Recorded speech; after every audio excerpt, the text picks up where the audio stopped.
Hello friends, this is Ram Soni. आज हम discuss करने वाले हैं एक ऐसे सिस्टम के बारे में जो काफी इंपॉर्टेंट है। इसे बोलते हैं अंग्रेजी में land revenue system in India, अंग्रेजों की भू राजस्व नीति। इस नीति के अंतर्गत जमींदारी, रैयतवारी और महलवारी, ये तीन सिस्टम हम पढ़ने वाले हैं।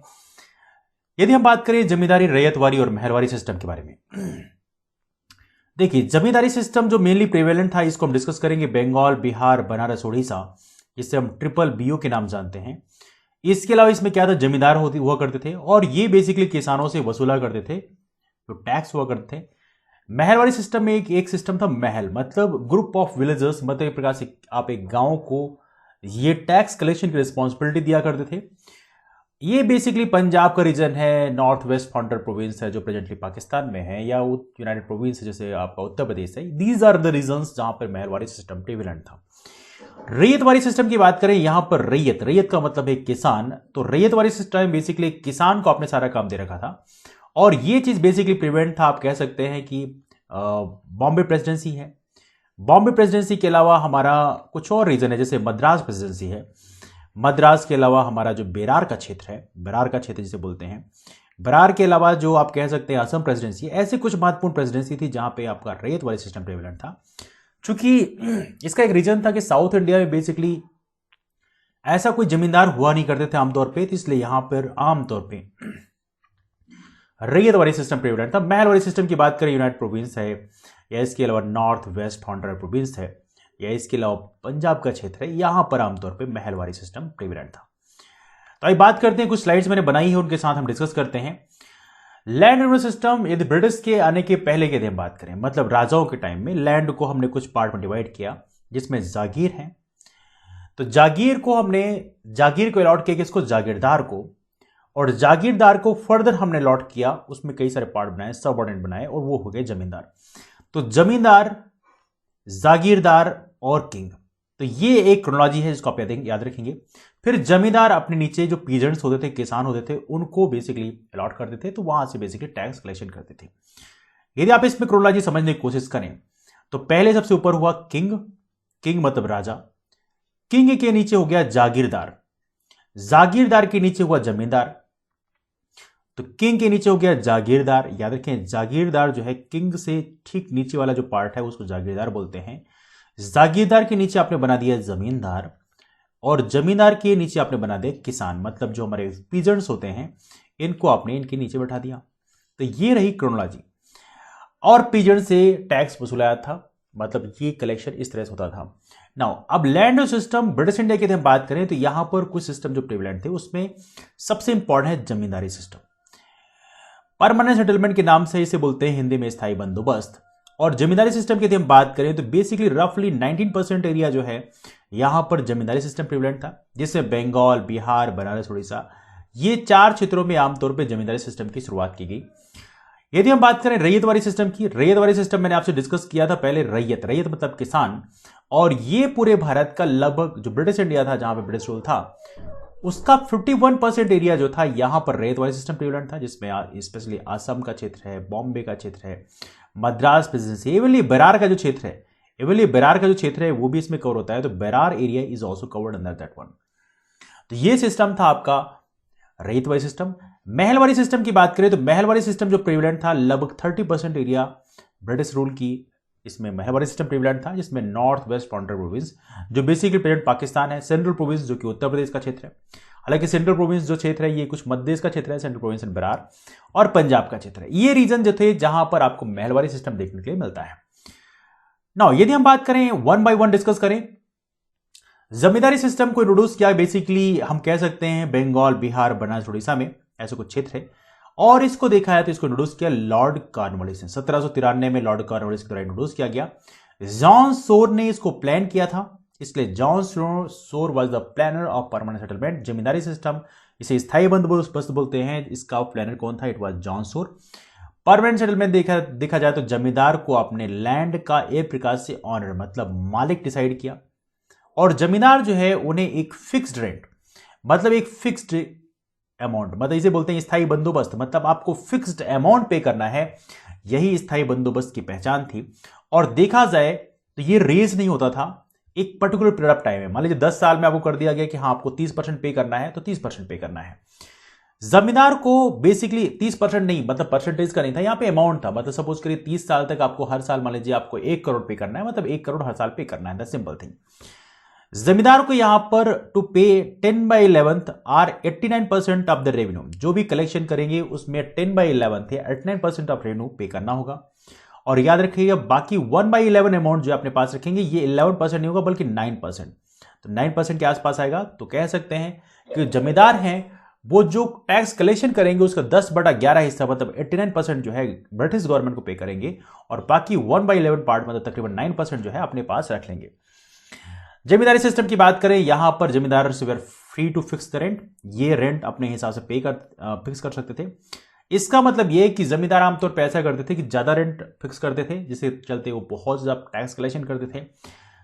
और यहां पे देखना है कल्टीवेटर्स, कल्टीवेटर्स को एज ए टीनेंट, मतलब एक प्रकार से कह सकते हैं आप कि जो मजदूर हैं या टीनेंट्स कह सकते हैं आप, कर्ज, मतलब एक प्रकार से जो किराए से किराएदार कह सकते हैं आप, समथिंग लाइक दैट।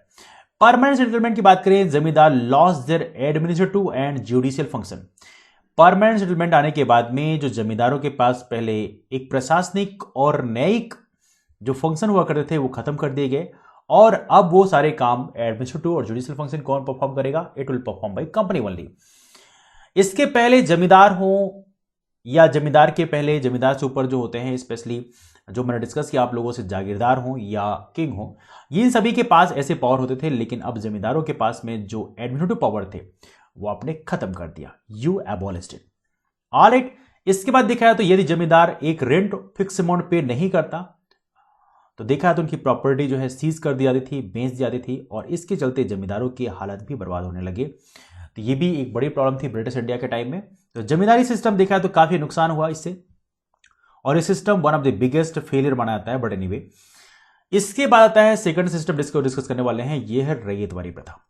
रैयत का मतलब है किसान, रैयतवारी सिस्टम।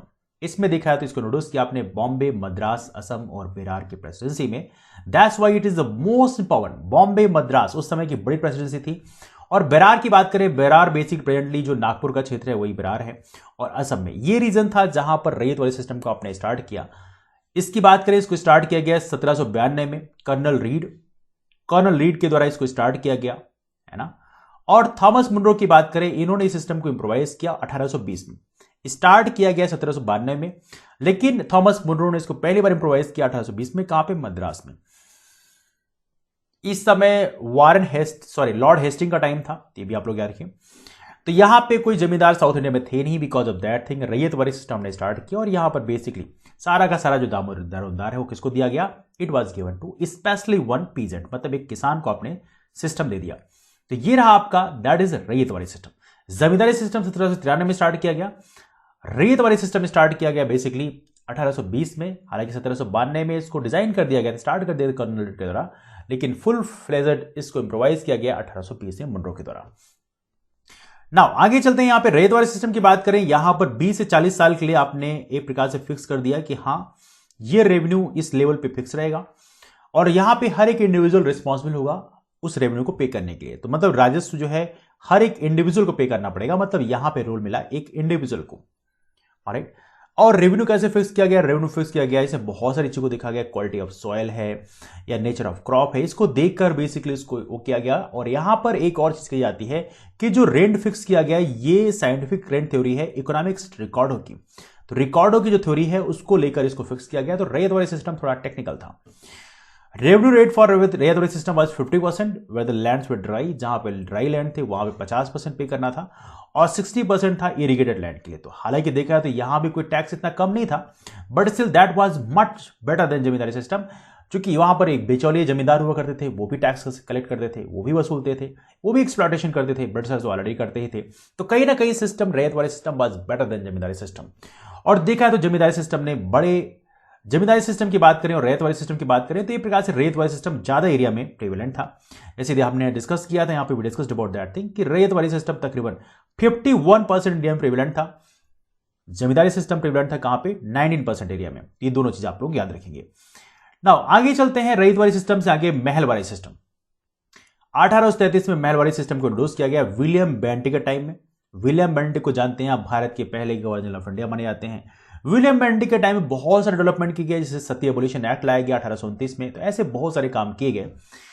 तो कह सकते हैं जमींदारी सिस्टम का जो मॉडिफाइड फॉर्म है, तो इसको इंट्रोड्यूस किया गया गंगा वैली में, पंजाब के क्षेत्र में, नॉर्थ वेस्ट प्रोविंस जो कि प्रेजेंट पाकिस्तान का क्षेत्र है, ऐसे रीजन में इसको इंट्रोड्यूस किया गया। इसको स्टार्ट किया गया था हॉल्ट मैकेंजी के द्वारा। तो हॉल्ट मैकेंजी का नाम आप लोग याद रखें, दैट्स वेरी वेरी इंपॉर्टेंट। इस सिस्टम के अंतर्गत देखा जाए तो यहाँ पे महल या विलेज का अलॉटमेंट होता था। विलेज को बेसिकली टैक्स देना पड़ता था, मतलब एक विलेज कम्युनिटी होती थी ज्वाइंटली, जो कि रिस्पॉन्सिबल होती थी टैक्स को पे करने के लिए, पेमेंट ऑफ रेवेन्यू। तो इंटायर लैंड को महल बोलते थे, मतलब पूरे गांव के लैंड को महल बोलते थे, इसीलिए इसको महलवारी सिस्टम बोला गया। तो इसको आप याद रखें। तो इसको as a time of fixing of revenue, जब रेवेन्यू आप फिक्स कर रहे थे उस समय उसको एक महल के रूप में आपने अलॉट किया कि हाँ इस महल को इतना टैक्स पे करना होगा। तो ये सिस्टम था महलवारी सिस्टम में। याद रखना है, नाम विलियम बेंटिक के टाइम में स्टार्ट किया गया। इसको डिजाइन किया था, इसको स्टार्ट किया था हॉल्ट मैकेंजी ने। तो ये आप लोग याद रखेंगे।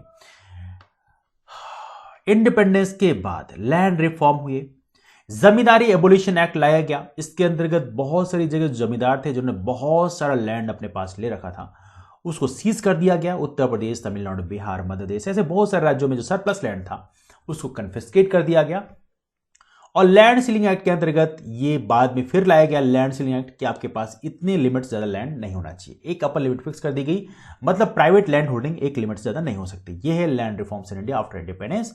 और इसके अंतर्गत हालांकि इसे बहुत सारी दिक्कतों का भी सामना करना पड़ा, चूंकि आपको पता होना चाहिए। इसके अंतर्गत बहुत सारे, चूंकि आपको पता होना चाहिए राइट टू प्रॉपर्टी उस समय इसमें काफी बड़ी बाधा बनी, चूंकि राइट टू प्रॉपर्टी आर्टिकल 31 के अंतर्गत एक फंडामेंटल राइट बनी हुई थी। हालांकि बाद में राइट टू प्रॉपर्टी को मुरारजी देसाई साहब के टाइम में 44th अमेंडमेंट एक्ट के द्वारा फंडामेंटल राइट से हटा दिया गया और 31A से इसको हटा के आपने कहां कर दिया, सॉरी 31A तो था नहीं, आर्टिकल 31 ही था, तो 31 से हटा के आपने इसको 300A में डाल दिया। But the thing is that thing, इसने भी काफी ज्यादा प्रॉब्लम क्रिएट करी। और इसके लिए आपको याद होगा शेड्यूल 9 डेवलप किया गया, जो कि पहले अमेंडमेंट से लाया गया था। तो वहां पे कुछ प्रोविजन डाले गए थे शेड्यूल 9 में कि इसके मामले में आप कोर्ट नहीं जा सकते। हालांकि उसमें बहुत लंबी स्टोरी है, उसके बारे में किसी और दिन डिस्कस करेंगे। लेकिन फिलहाल के लिए आज कर रहा है ये land revenue system in British India. तो अपने ओपिनियन जरूर दें कि आपको वीडियो कैसा लगा। वीडियो को पसंद आया हो तो वीडियो लाइक जरूर कर दीजिएगा, दोस्तों को शेयर कर दीजिएगा, और चैनल को यदि आपने अब तक सब्सक्राइब नहीं किया है then do subscribe the channel ऐसे कंटेंट को पाने के लिए। डिस्कशन को यहीं से वाइंड अप करते हैं। आप सभी लोग आए, हमारी बातें ध्यान से सुनिए, इसलिए थैंक सो मच। मिलते हैं फिर, bye bye, take care, thank you.